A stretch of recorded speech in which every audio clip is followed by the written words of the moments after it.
Hello and welcome to your lecture on recruitment for human resource management. And essentially what I want to highlight for you is the difference between recruitment and selection, as well as the need to effectively recruit in organizations.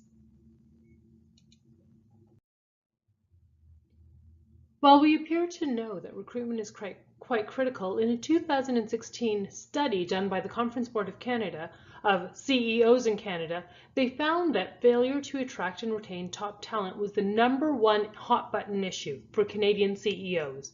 And there's this big issue regarding making sure that we can attract the right types of people for our workforce.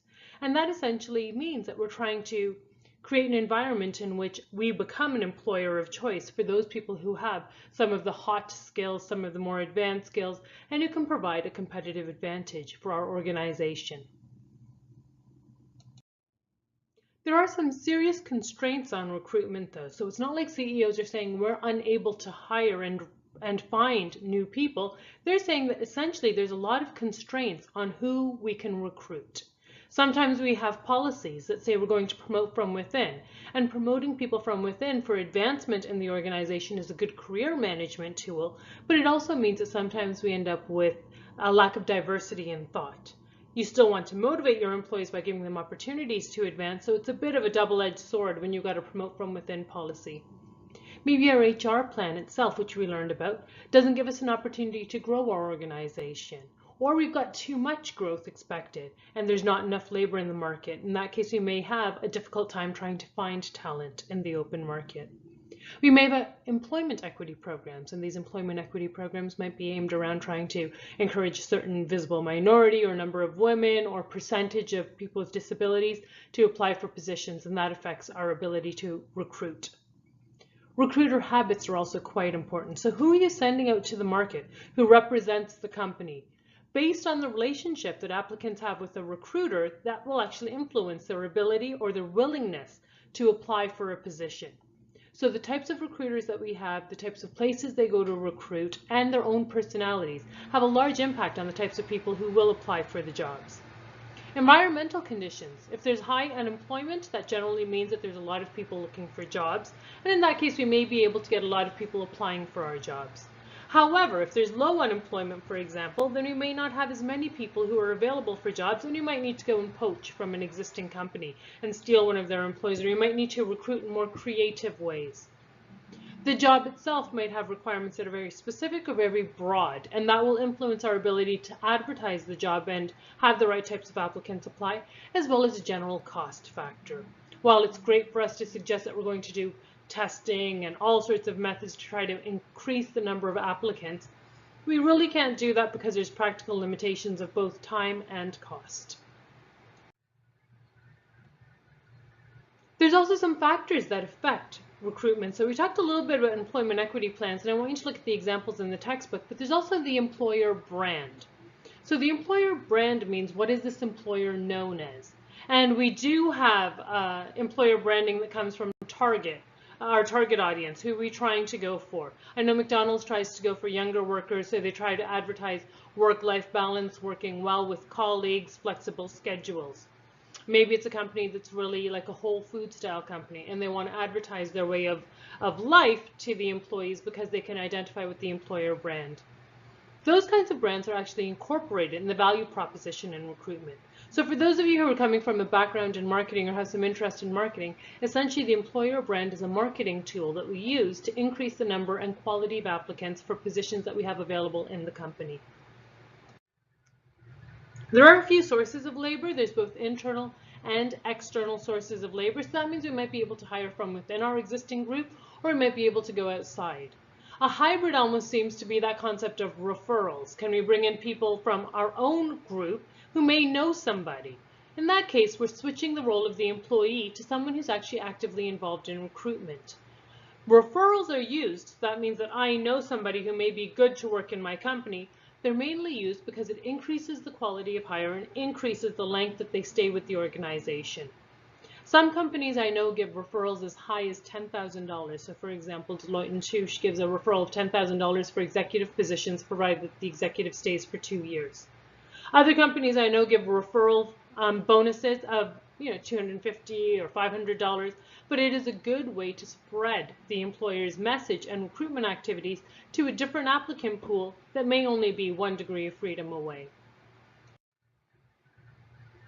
When we do think about that internal-external candidacy job, we see the number of external candidates is in dark blue, the number of internal candidates is in light blue, and we do see for executives as well as professional and technical, there's a high rate of external candidates. In this case, they're looking more externally than they're looking internally for people to come into these roles. So there's less succession planning, less replacement planning, and they're thinking about bringing in externals. Comparatively speaking, service and production seems to be about a 50-50 split. You'll get promoted from within the company or moved from within the company, and an equal split of people who get brought in from outside. Knowing the split is quite important for you because you might have a job where they're hired almost exclusively from within or from outside, and knowing your right path to get you to your desired long-term job is critical for you here. I often tell people and some of my alumni that if there's a company they really want to get into and they're focused on that company because they appreciate the employer brand and the company brand, that it's best to get in for some job and then try to do some internal movement to get into the desired job in the longer term. There are different ways for us to collect information once people do actually apply for our jobs. So the concept of recruitment means that we've got this big pool of candidates we're trying to get for the jobs that are available. For external applicants, there might be actual formal applications, biographic information blanks, resumes that are a hard copy, and resumes that are actually using online databases. So we might have an Indeed posting and we ask people to upload their resume and give pieces of information online. Internal, we still do all of the same. We still look for all the same pieces of information, plus we can look through employee files. Maybe we can look at past promotions, the types of training that they've gotten, the performance evaluations. We can look at the skills inventory, and most of that is actually captured in a human resource information system. So we'll have a little bit more information on the internal candidates than we have on the external candidates often, but we need to collect information on potential candidates in order to determine who may make it through the selection process. When we try to find talent externally, we've got a couple of good options. So one of the options to find talent externally is to go to a place like an employee referral, which I talked about. Go back to former employees who you may have had to lay off or terminate, or who stopped working for you for various reasons. Go to educational institutes, and we know a lot about co-op and internships and new grad skills, and a lot of companies come into educational institutes, for example, in October or in February, the year that students will be graduating, in order to get access to those students and give them a job offer. Open houses, job fairs, there's a lot of different options that are available.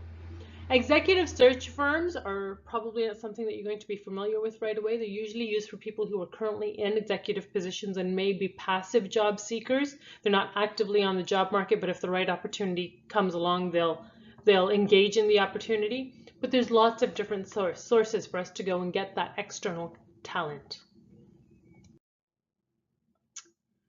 Once we do have people who want to apply, we need to collect that information from all these various sources. And how do we usually do that? Well, your resume is not physically going and sitting in a hard copy in someone's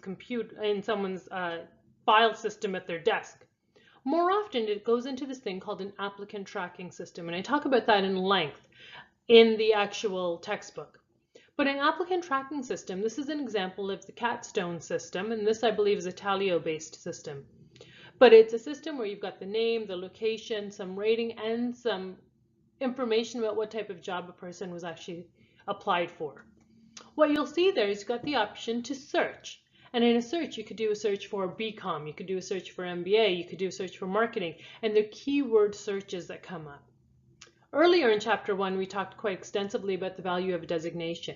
And what's important here is that if you've got a designation, that might be something that people search for. So the concept of a CHART designation might be something people search for, a marketing designation, a chartered accountant designation, a certified trainer, whatever it might be. But these are the types of key search terms that come up.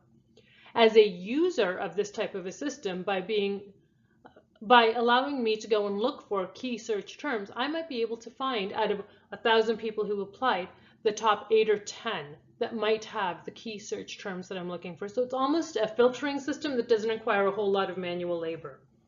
As a user of the system, I can make mistakes though. So I might have search terms that don't make any sense, and it's important for me to put in not just the abbreviation, but the full addition.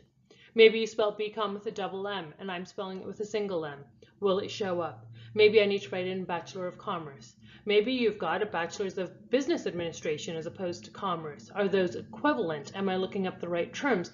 These are the types of things that will help us weed out the right types of employees. So it brings that pool of employees up to the top based on our search terms, but you'll see here an example of an applicant tracking system from the user perspective. From a company that has a job ad up, this is how they get their information. Here is another example, and this is from Auto Hire. And here what's interesting is that you'll see there's actually an application status. So there's the date that it's submitted, the date it was last updated, and then what happened. So it gives us some idea regarding when the schedule of the interview was, who interviewed them, and we can click on each individual person and get their file to look at their resume. Essentially, this opens up the concept of recruitment, so it's not just one individual who's doing it and you're applying for one job. In this case, this is an HR generalist or a benefits manager job, but these same people would be in the larger pool of candidates that may be eligible for other jobs in the future. You have to keep this in mind as a user of the system because it allows you to get access to a greater pool of potential talent who may or may not have applied for that specific job, but may be a good fit. As an applicant, it's important for you to know because no one's physically looking at your resume. I mean, that happens very infrequently. Most likely it's going into an applicant tracking system, and you need to make sure you have the keywords and the information that they need in a succinct way. If you don't know how to do this, I highly recommend you go down to Career Services and ask for help and assistance. Often as part of your undergraduate program, that's included in some of the functions and fees that are available for you. So think about how the use of applicant tracking system affects you as a potential employee.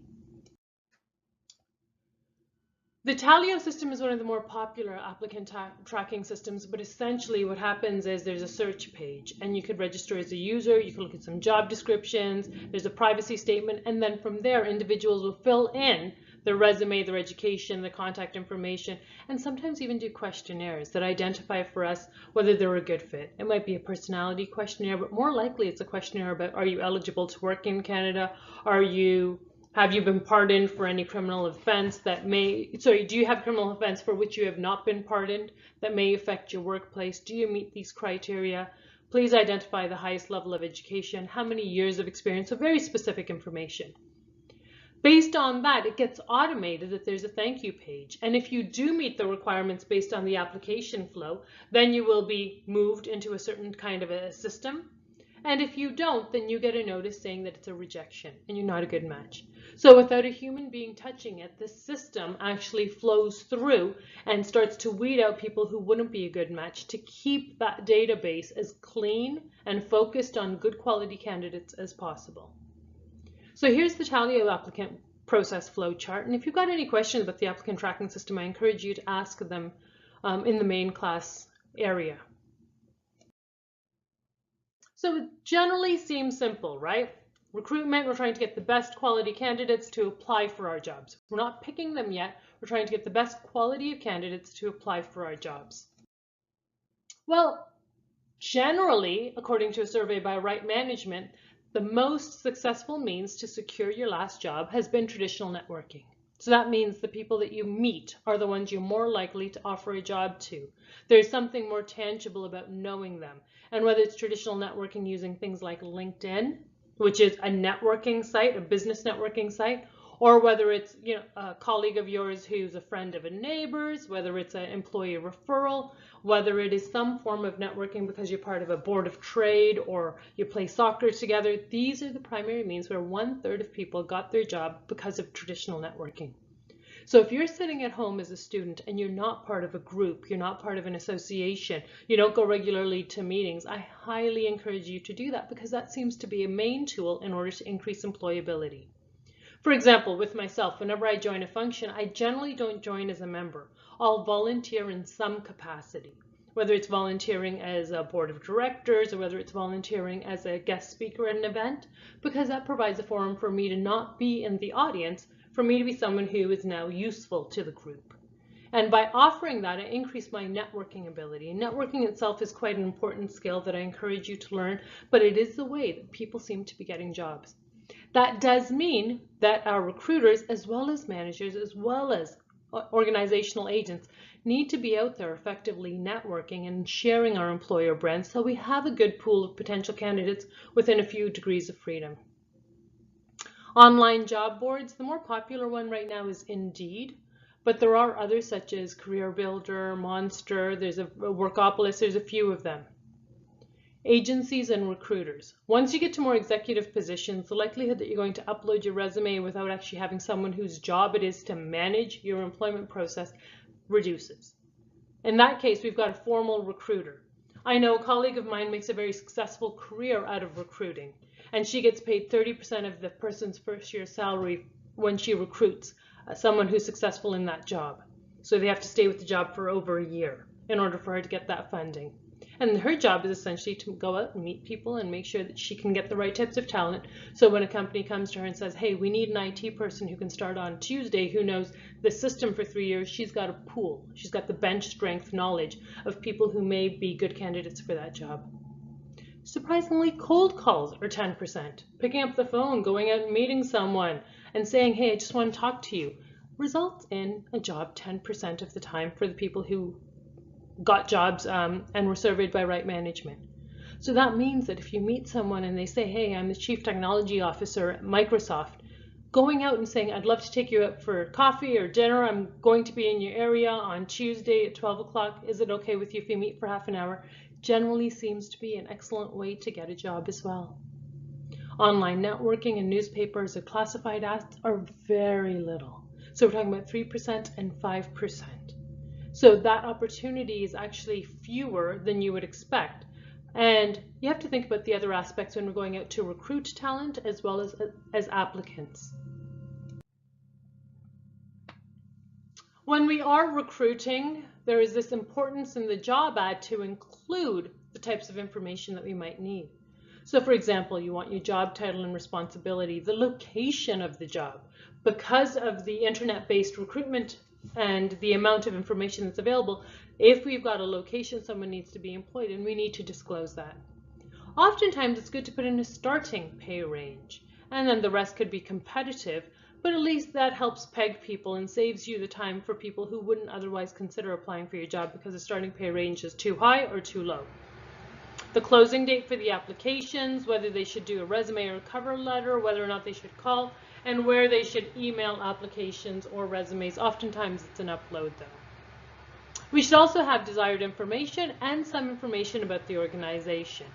So that's what we should include in an effective recruitment ad.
the situation.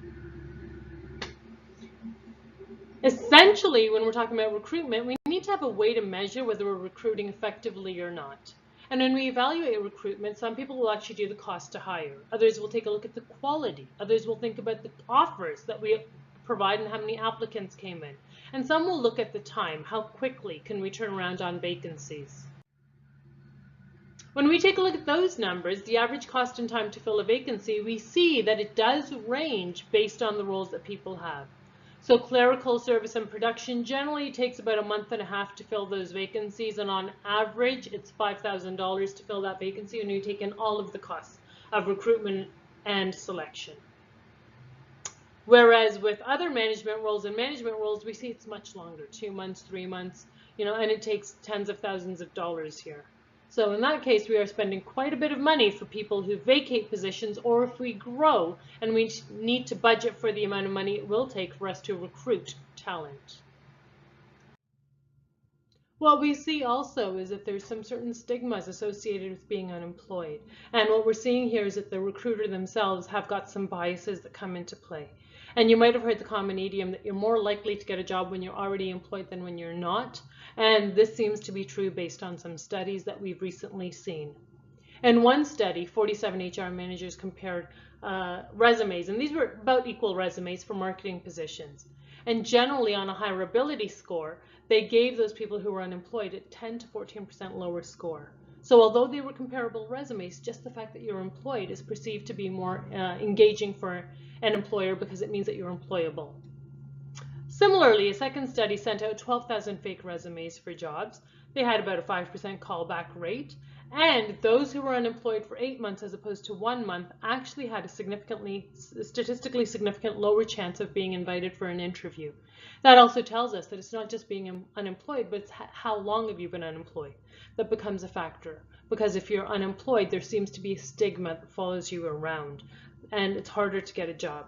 We need to be aware of this because these are the types of biases that recruiters bring into the workforce and their own interpretation of unemployment that we can train people for and have them overcome their bias if they are working for us, so that we do have a fair assessment of the candidates. Remember, these were all equal job ads that were posted. The only thing that was controlled for was whether or not the candidate was employed or not. So that was the only thing that was modified.